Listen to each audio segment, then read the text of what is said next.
Hey, what's going on, guys? Welcome to the video, and today we're going to be talking about new Vision Locke, Gambler Setzer, and they also the Figaro brothers getting new Vision Awakenings. So, oh boy. So this banner is actually quite interesting. One of the first interesting banners in a long time now. So let's just get into that, and let's get into what we have to do. So, Gambler Setzer is here. His STMR is not good. Honestly, I don't think it's very good for anyone besides maybe himself, but the 15% guts with 7 times is kind of like a meme. Not really that good because it's only 50, you can't really rely on only 15%, right? That's just too low.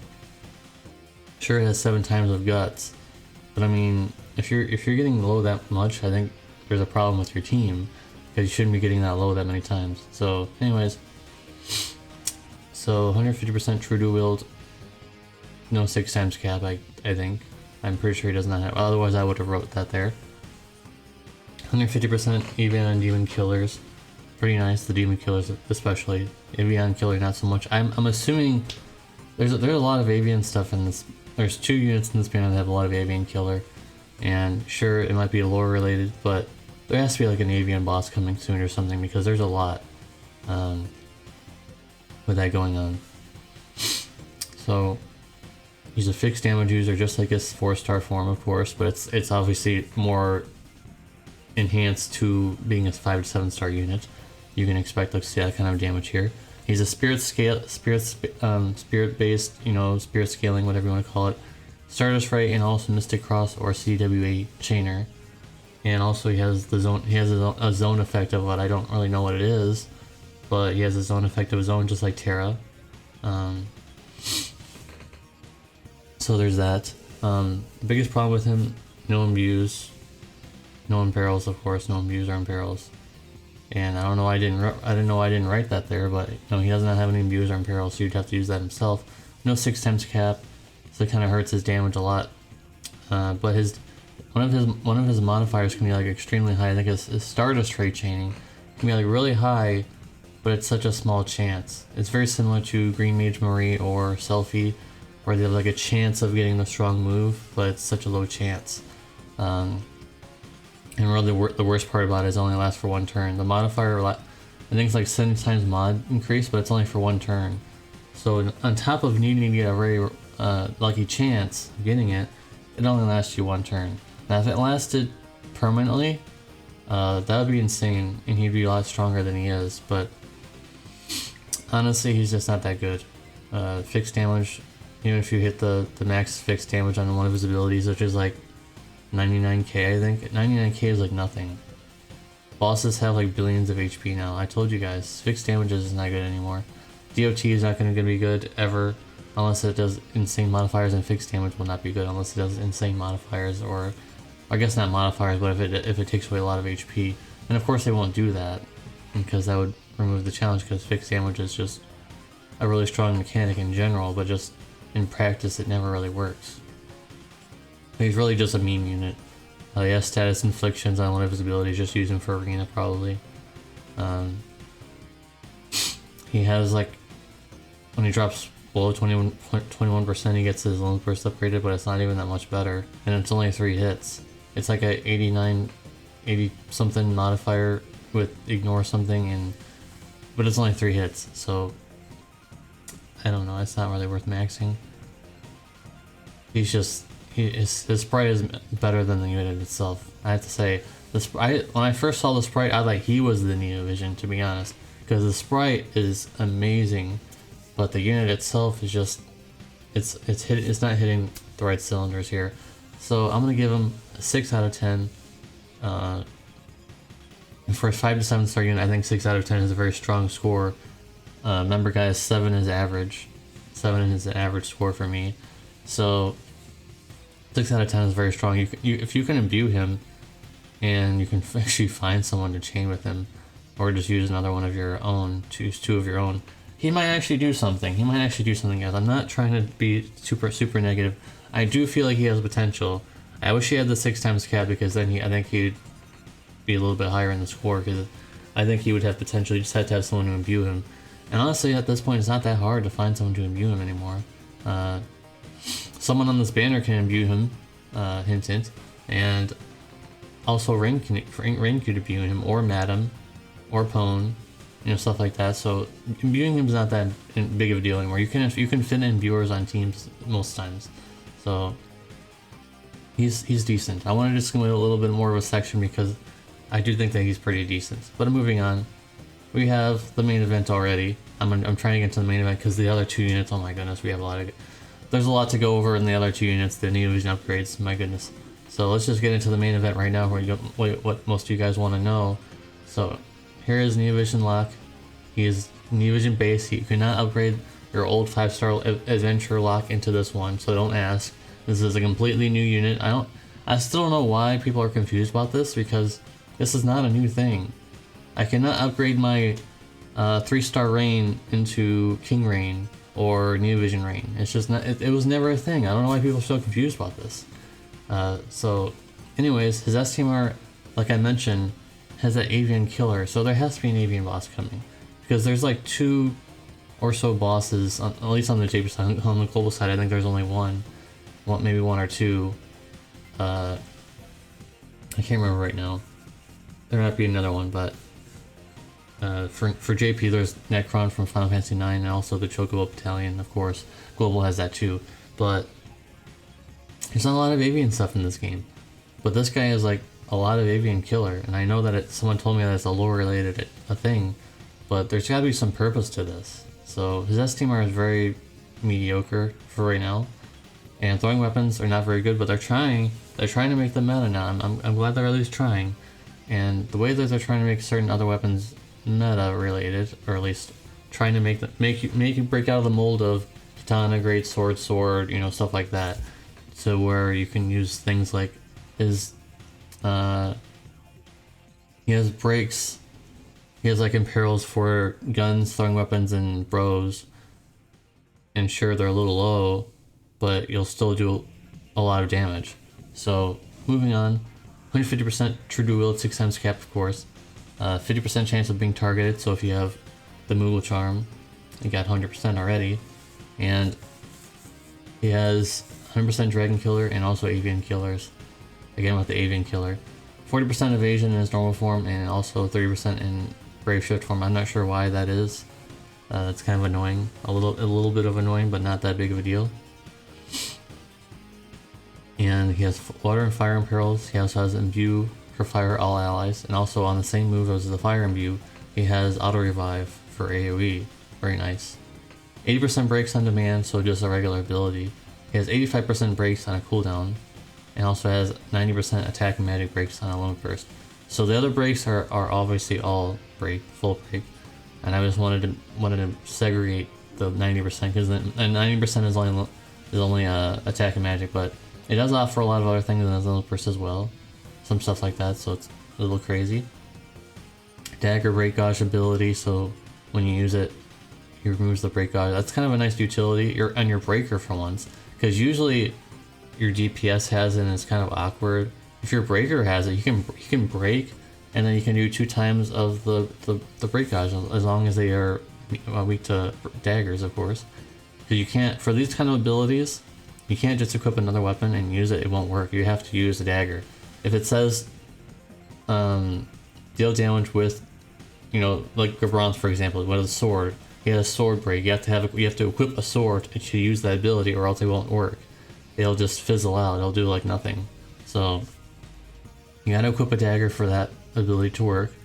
And also he has a provoke with 50% dragon and avian mitigation, physical and magical. He has a perfect dispel, not on a cooldown this time, unlike Vaughn. So it only works a few times, but it's still good. And like I mentioned, the throwing weapon, gun and bow imperils, weapon imperils. These are new. In case anyone did not watch my Terror review, Realm of the 5-star of that banner had Rod Imperil, so now we have more imperils for weapons, which will increase your damage on top of, you know, just elemental imperils and things like that. It just stacks on top, so that's more damage for you.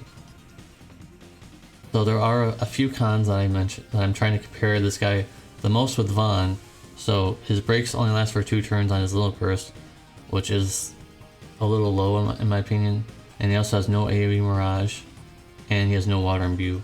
So really the only thing that Vaughn has over him is that Vaughn has 130% fire and peril permanently because his Link Burst is tied to it, whereas Locke's 130% fire and peril is tied to a Gradius ability, I believe. And Vaughn has Raise, while Locke has AoE re-raise, so depending on what you like. And also, they just have different perils, like Vaughn does fire and wind, and Locke does fire and water, so it's just like not really the same for that, but they both can be 100% provoke and 100% evade. So I really feel like, in my opinion, I feel like Breaker, Provoker, like Dodge, Provoker, Breaker, and Chainer is better than Dodge, Provoker, Breaker, Finisher type unit. I think Chainer is just more viable. I think it provides a lot more interesting combinations and things like that. So you could do a ton of combinations like Gabranth and him and your main DPS. That's 3 people chaining, by the way, in your team, and nothing is out of the ordinary because they're all in their separate roles, but they're all chaining. So, and his AoE fire imbue actually helps out a lot. Gabranth can only do dark, or else he needs an imbue. So you could chain him and Gabranth, and you'd be able to bring a finisher as your DPS because both of those units have high modifier chaining. So it's not like, oh my god, I'm doing low damage. No, Gabranth and Locke have very high chaining modifiers, and they both have the 6x cap. So those 2 could be your DPS, and you could bring 2 finishers. There's a lot of combinations here with Locke, guys. So I think everybody's wondering what my rating is going to be, and I think it's going to be 9 out of 10. And you're wondering, why is he not a 10 out of 10? Only one other person has gotten 10 out of 10 for me, and that was Fiend and Daisy tank units. The reason why he doesn't have 10 out of 10 is the focus on avian killers, which has not been proven to be useful right now. He does have dragon killer, sure, but a lot of his stuff is on avian, and also he has no water imbue. That would have definitely raised him up a little bit more. So basically, the only way to do water is to bring Pwn or just chain with his water imperil, because his water imperil does do water damage. But I mean, are you really gonna do that? No. I mean, unless you have to. But other than that, I mean, he's a top tier breaker. I did not know how they were gonna power creep Vaughn. I think I asked this like a few days ago to my Discord. I was like, I don't know how they're gonna power creep Vaughn. I guess this is how you do it. You make him a chainer instead of a finisher type breaker, dodge, provoker.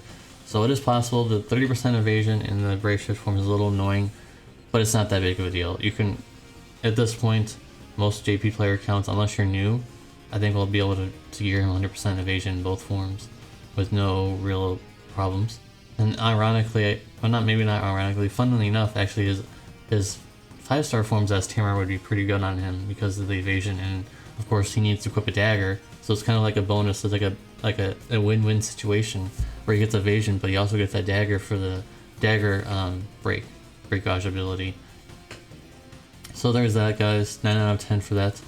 And if you watch all the way to this part of the video, the video's not over yet, but this is the middle part of the video. If you watch all the way to this part of the video, make sure to type in #gamble. #gamble will be the keyword, the first keyword for this part of the video. Now let's move on to the next part of this video. So we got Edgar, New Vision Awakened, and boy is he an interesting thing we've got going on here. So he's got triple cast for all of his abilities, which is really nice. He doesn't have to unlock them or use his dual cast anymore. 80% breaks, full break on demand, single target only, but it's still good, lasts for 4 turns. Same as New Vision Locks, by the way. They both last that long. Spear and Peril on a cooldown, very nice. He also basically just yanked away Eileen's only job. He has 100% machine and killer and for magic and physical, but he can use that in his triple cast, whereas Eileen can only single cast her ability. She does not even have dual cast.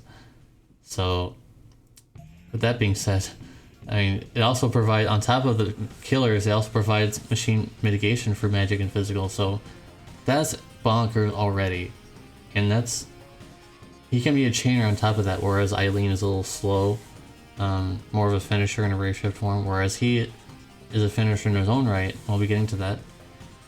More Avian for whatever reason. I guess Avians are really hated in Final Fantasy VI. And also machine killers. He has a lot of machine killer, by the way. He has an insane amount of machine killer in his Brave Shift form, especially. I think he's like 200% passively, which is really high. I don't think I've seen very much 200% of killers really as a passive, so that's pretty high. And also in his Brave Shift form, like I mentioned, he's now a Dragoon. So I think he still has his break because one of his breaks is a Brave Shift ability, but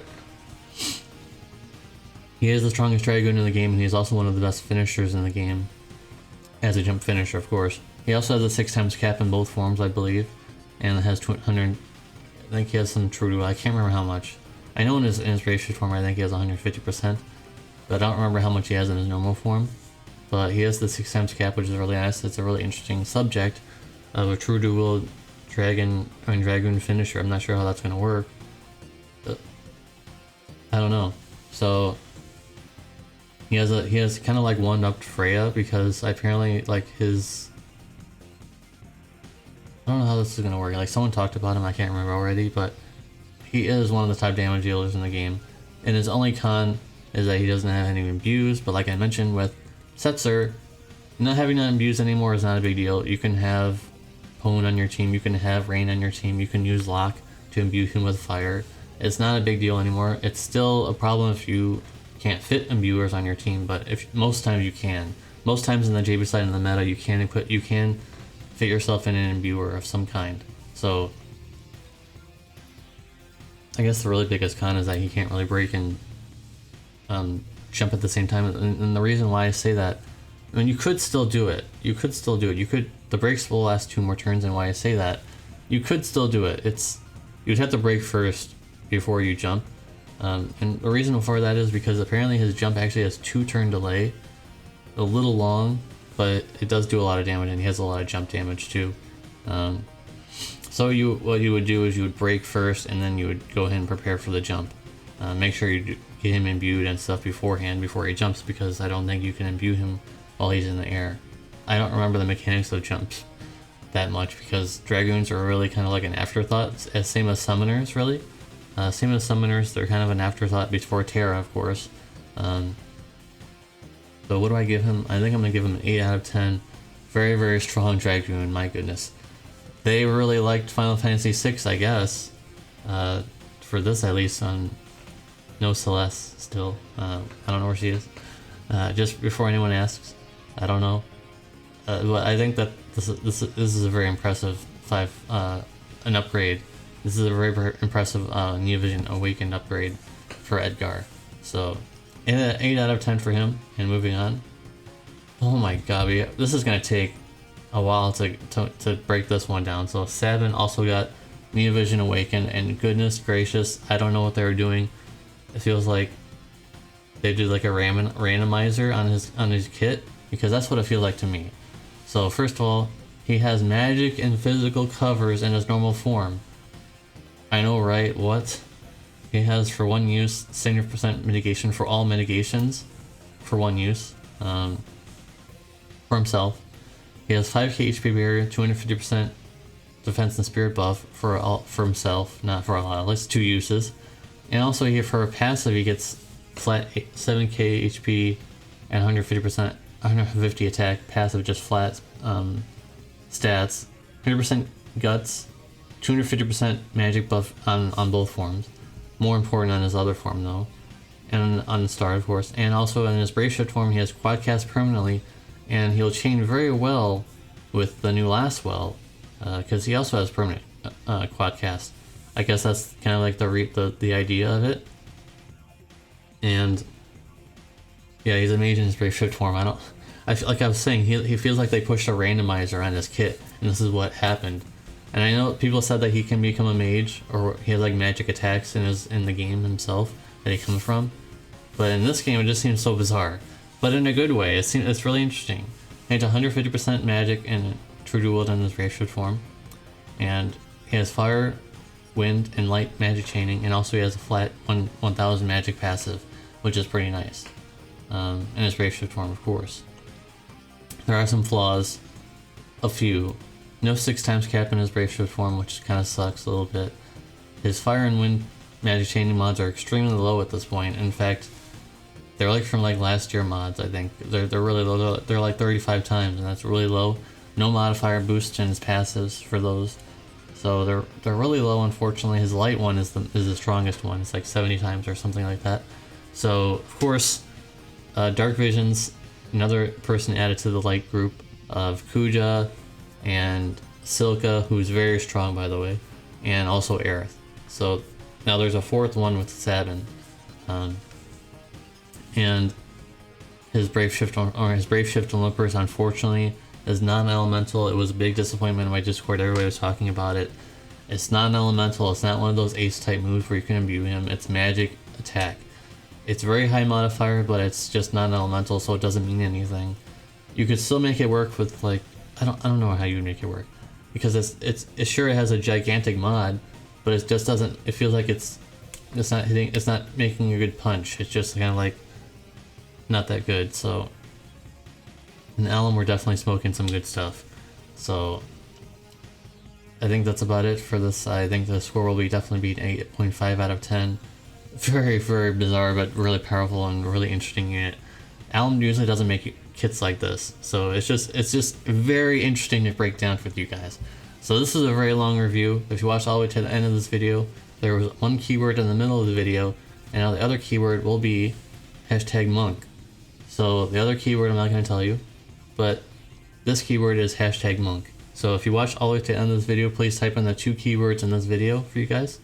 And let me know what you guys think, who's the winner of this banner, and if you're going to pull on this banner or you're saving for this banner, because I'm going to be pulling.